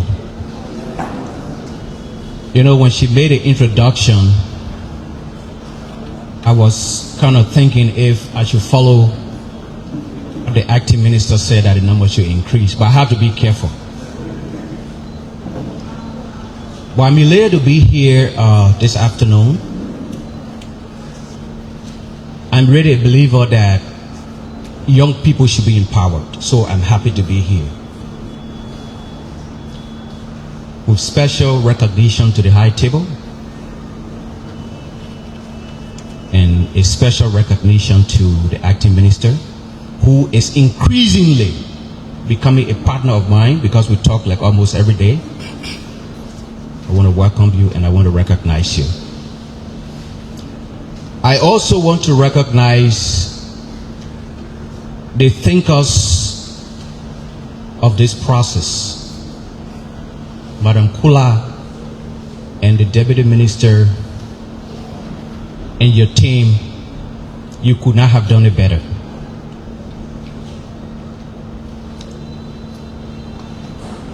I don't know if you understand the process that you are about to enter into. Maybe you should sit and think, well, how many persons would have had this opportunity that did not have it? And I am in the position to have it. Do you know what it means to just think about the fact that you're going to be working at the executive mansion? Not many persons will have that opportunity in life.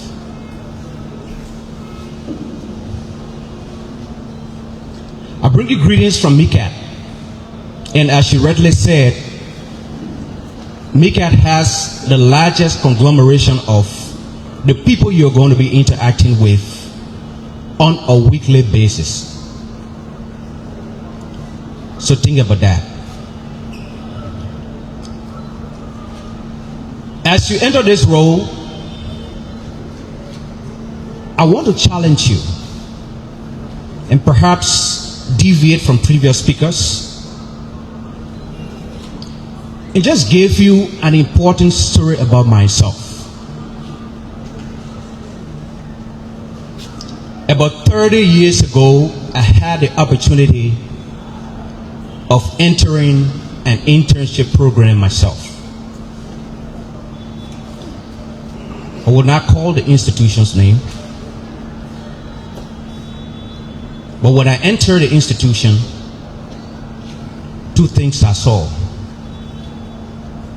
A lack of professionalism and a lack of dedication.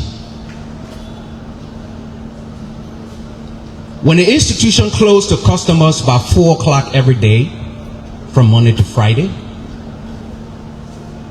I observed that staff would quickly just pack the things and leave. We're done. And they will leave lots of work on the table. I'm giving you a practical story as you enter into your job. How you're going to comport yourself will determine the extent to which you will be vital either for the institution at that time or going on as a professional. So pay keen attention. Because I noticed those two things, I prepped myself to learn very quickly. And indeed I did. So when people were beginning to leave at 4 o'clock, what I did was, the work that they left undone, I picked those work up and began to do them. After a while, instead of being a learner because I was in an internship position, I started teaching those that I met there.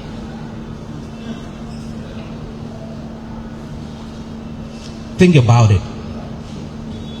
As much as this is an internship, this is an opportunity for you to project your professional career as of the time you start.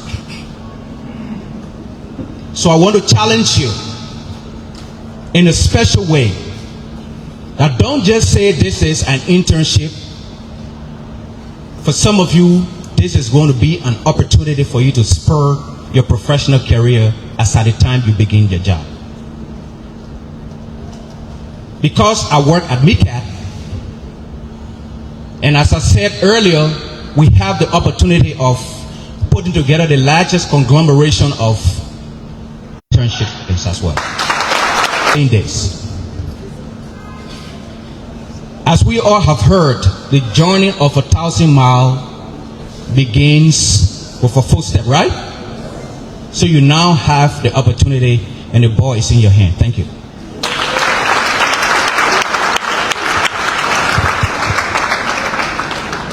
The ball is in your hand. Best believe that the ball is in your hand. Let's give it up again for Honorable Takpa.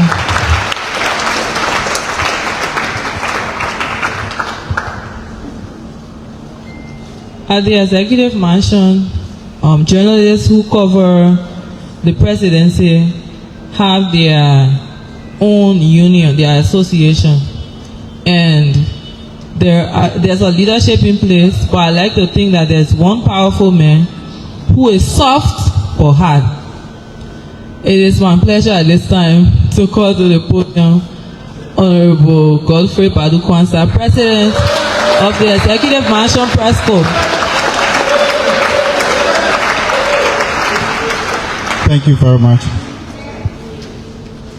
The Honorable Acting Minister for Presidential Affairs, the Honorable Steve Kuya, all protocol observed. The Honorable Steve Kuya, please permit me to copy rightly from you. You know, when you have good leaders who set good examples, we follow them. Please permit me to say thank you, and in this public manner, recognize your working mate, the Honorable Keseli, for mentoring me in writing, and then one of your cameramen, where is the old man? Joe Ama, who taught me camera handling in early 2000s. Thank you very much.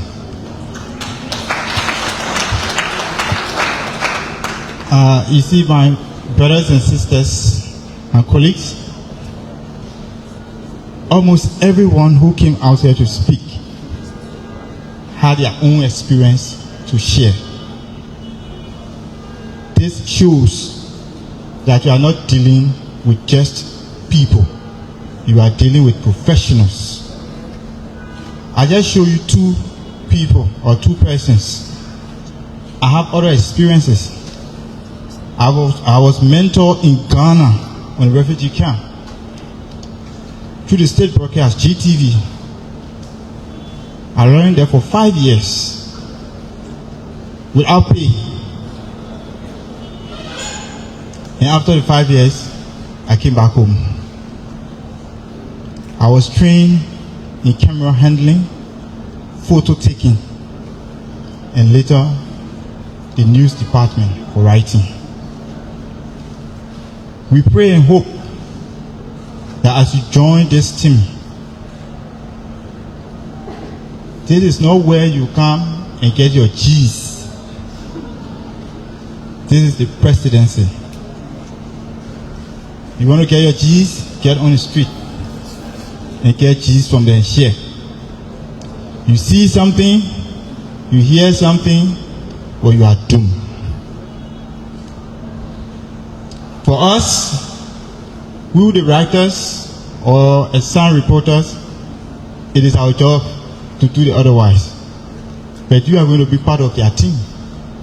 So you should know the difference.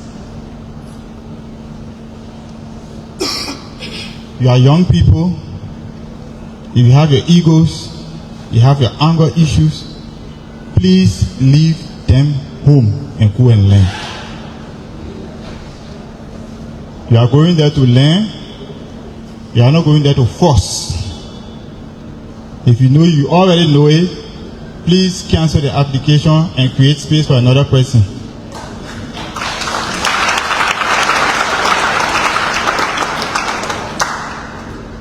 On behalf of EMPC, we say we pledge our full support to the program and we promise to work with you. Thank you very much.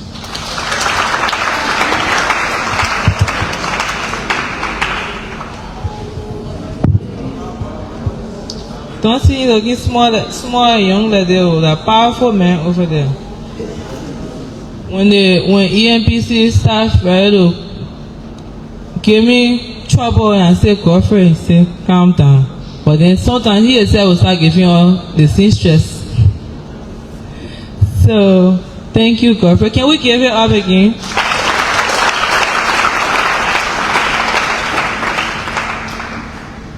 as we near the close of this launch, I would like to call Anthony Nkula Bodayen Fofana for the vote of thanks.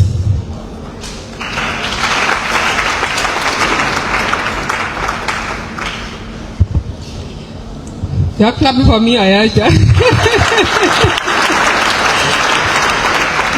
Thank you very much. You know, all the fun talking, I was just smiling from ear to ear. You know why I was smiling? I was smiling with your too. You know why, right? Why? Talk about the number. Talk about the number. Somebody said, talk about the number. Let it low. Somebody said, talk about the number. Clap for yourselves. Honestly, I'm really very elated. We are that this is an opportunity that you all are seeing, and we really hope to do our best. And Mr. President of the PUL, you know, of course, we don't expect the president of the PUL to come and say, oh, the beautiful thing, and the say, the government finna put in it. But the essence of this, that's the partnership when we talked about. So for us at the Executive Mansion and the Ministry of Information, generally government communication architecture, our goal is to work with our partners.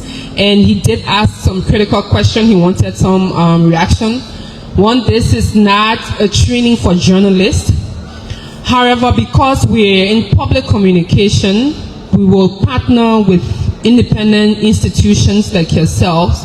We'll partner with you all so that the technical component and our people can get trained. We look forward to the continuing partnership and with Internews, because for us, it's not just about, praises of the government, like I mentioned earlier. It is about access to information for our people.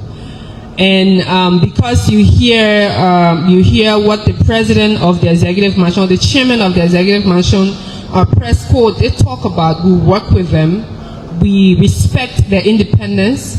We, of course, a lot of times disagree at times, but when we disagree based on content, and we have worked since our presence, we've worked together, and we provide them the space and opportunity that they need. The only challenge we have with the Executive Mansion is space, you know. If it left with us, it's something that we intend to, have a conversation with the Minister of State, acting Minister of State, let me be politically correct, to see where we can even establish a space, a working space for the independent media, so that they have a space when they cover the president, they can write. Because if you come sometimes after our regular press briefings, and during the president activities, when you go on the field, you gather your information, you need to sit somewhere and type it up and report back and give update to your station or your papers and your institution. Sometimes it's difficult because our office is a very manageable or small space, so we can't accommodate everyone at times. So that's why regularly they're rolling. We inform them, the president will be this place. We invite you to come. And sometimes we even want to provide more support. So some of the support that we talk about PUL and Internews is to also support the work of the Executive Mansion Press School. These are institutions that are independently covering the presidency, and we work with them amicably to provide them the access that they need, the information that they need to cover and tell the story to the communities that they serve. So it is open, and those of you who also interested being a journalist, you can also connect with them, and maybe they will recommend other places. If you are not selected in there, you want to be a journalist, you can join them. Journalism is a very beautiful thing. I studied mass communications. I used to be a journalist as well. I worked at Truth FM before. I used to also be an intern way many years ago. I may look young, but I got more age behind me now. No, but it is important that all of you understand that we're going to have procedures. So with not much ado, let's move vote for things, right? I want to call on all members of our office, all our young people working in this office, that we give them very many hard times. So Lovette, Fanny, where are you?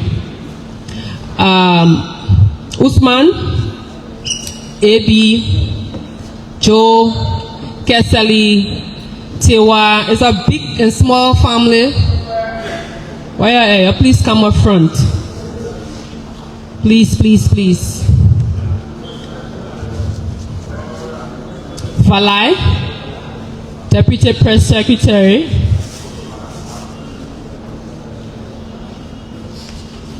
What other? I come now. Technical Press.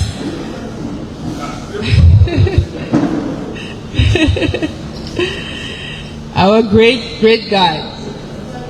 Where's Fred? Oh, Freddie, the boss. He on the boss. Freddie will leave piano.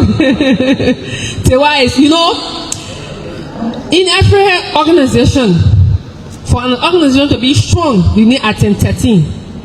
And the madam, like you are with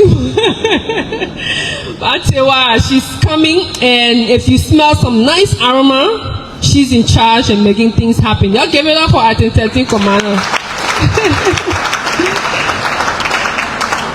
Yes, she's the chair of welfare. So we have a big, and the minister. Yes, Falai is right here. He chose to be. You know, Falai is one of the best dressed team members at our office. He's always in his 3-piece tuxedo. We get him the changa and message. He wants power play, you know. But we want you all to please give them a very big hand of applause. And the head of the department is Honorable Anthony Kesali. When you are selected to be a part of this family, you're going to be a part of this big, small family. We are one family, but all of us, even though we are here, we have one boss. That boss is the great, powerful. Where's Jonathan? Jonathan's son, the Jonathan you saw up there first. He's the boss man of this office. You will tell Jonathan something, Jonathan says, aren't we no boss? I said, yes sir, anything you say. But we share this family as one big family, all of the little things that we do. Fanny is on camera, technical press help with the sound, our chief driver, when Fred say he's not taking you, forget it, or you on your own. Kezo, and you know, one of the things about this family, we're diverse and we multitask. Today you see Jonathan up there, next thing you see him in the kitchen. Jonathan San. And you have Miss Lavette Famule, Valai, and Abraham on camera, video, Usman. Bala is the driver. Joe Ama, where is Joe Ama? Oh, Joe Ama. And Joseph Blackie, you know. Joseph Blackie and Dukle, where's Dukle? Yes, you know, they got people doing all different things. Then Joe Blackie is our assigned. So when the president's sleeping, he got to sleep next to the president. So want to make sure he is covered. So he's there. He's not here. Joseph Blackie, you'll see him right now. When the president is here, you see Blackie. Oh, well, you go up in the air, but we have that friendly team that we all work with. We are one family, regardless of our experiences, our age difference, our different statuses in life, and different family. We are one. We work as a team. We support one another. At times, even Mr. Kesley, sometimes when I look, I say, Mr. Kesley, you got to be a recorder, you got to hold the phone. He said, but how hold it? I said, hold it like this. This shows that we improvise. Sometimes, and our team, the reason why we are lucky, Minister, to be here on a Monday, because we know we are army. We'll be right now here. They say, oh, the chief is doing this, you have to run. So everybody have to move around. So thank you all for allowing us to steal your time on a Monday. It's not an easy thing, but we're really, really honored. And we want to make this a flagship program to really support government communication infrastructure. And I share this view as the Honorable talked about the image of Liberia. It's about rebranding. It's about telling the Liberian story, regardless of who you are, where you are, even if you're a journalist. But the fact remains, Liberia outside there still have a lot of work to do with our imaging and our branding. We've done a lot of great things. And with our small team, with your support, we can do more. So please put your hands together for these wonderful team members here. And Jonathan will remain a boss man. So if you know Jonathan's son is the big boss. We call him powerful. Thank you so much. I was just alerted that one of our guests just came in. Oh, okay. So, Honorable, the reason, everybody talk about Kula pressure. Of course, our pressure, we want you to be here. But Honorable Duklin MPA has also been a supporter of some of the work that we do, from production of our story for the presidency, to the magazine, to different things that we want to do. In fact, one of our other challenges is the number of persons to support the president or cover the presidency, especially when it comes to the independent media. Sometimes when the president is traveling, they will say, oh, we only have opportunity for one person or for two persons, and say we're talking about the EMPC. When we do that, we say, oh, there's no resources, and we're looking, how can we support one person? And we say, hey, let's try NPA. And as soon as he's just a phone call away. And I wanted in this public manner to really say thank you for all the support he's given the office and in front of the president, and that he will make few remarks. Thank you, Seko. Please put hands together for NPA. Maybe NPA will add a moment. I see why Kulasa Mokan. Indika. Anyway, good afternoon. Kindly allow me to stand on existing protocols to make few remarks. I'm happy to be here this afternoon to support the official launch of the internship program of the Executive Mansion. And it hasn't been easy. It's not easy today. It will never be easy. But we are here to support the president, his arrest agenda, the arrest agenda for inclusive development, and nowhere that is really exemplified than the Ministry of State and Honorable Minister of State designate. Thank you for the hard work over there. Well, Minister Anthony Kesari. Kula and your team, thank you. And let me say something to you people. I've seen Kula travel with the president and her team. Some days they sleep in hallways. Some days they arrive some places no transportation. The last time we were in Japan, and I will say this one, Fanny Kamara with Sabu said, Fanny went joined the protest chairman from the airport to the hotel, 500 hours. And it sees Fanny passport, Fanny can speak Japanese. Luckily, I went to get medication when he went. I saw Fanny, the season 18 again, go to make it go to the case. Luckily for me, I have my own credit card. I said, I don't want a credit, but we use it today. We got Fanny out that situation. But I'm pointing out to me that these people sacrifice. They are the least paid, one of the least paid in all of government. But they come and work every day with no complaint, doing it for the sake of the country. So let's give them a big hand of applause. And that's why whenever they call us, we are there for them. We are partners, and we're happy. And Kula said something about rebranding. Let's forget about old future leaders, but we are today's leaders. And you people joining our team, you come there with a lot of integrity, service to country, hard work, and trust me, the rest will come. I want to thank you all very much. And Kula and team, thank you very much. Back in again when you go to Japan. Thank you, and we look forward to you supporting this internship that we can add. We say, what was it? Double the number, right? So again, thank you, MD, and thanks to UNDP. Interestingly, when the UNDP chief walked in, they were asking, how many persons are you going to do? And 10, the number the minister didn't want to call. He said, wow, we have to do something. Are you sure out of this number? I was like, you know when you can know the expression, when you see the emoji, right? The emoji, right? He said, what, a number? I said, yeah, but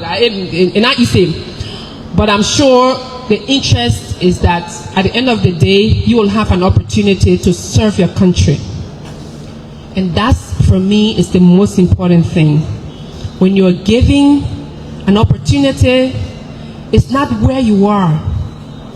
It's what you can do with your time and talent. You see Vani, you see Lovette, and everyone in the department. Everybody multitasks. One day you'll be on camera, next day you're writing, the next day you're doing something, but contribute, do something for yourself because it's based on your work. Right now, Vani being one of the person who multitasks and does a lot of things, people will call me, I want you to do this one, I want you to do this one.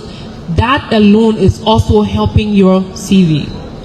The first opportunity you have for this, please do that, do your best. And thanks to everyone, Mr. Chairman, thanks for coming, our superintendent, PUL, Mr. Minister will be at your doorstairs for your support. And the good thing with the Ministry of Information person is, God does everything for the best, He's one in charge of the administration.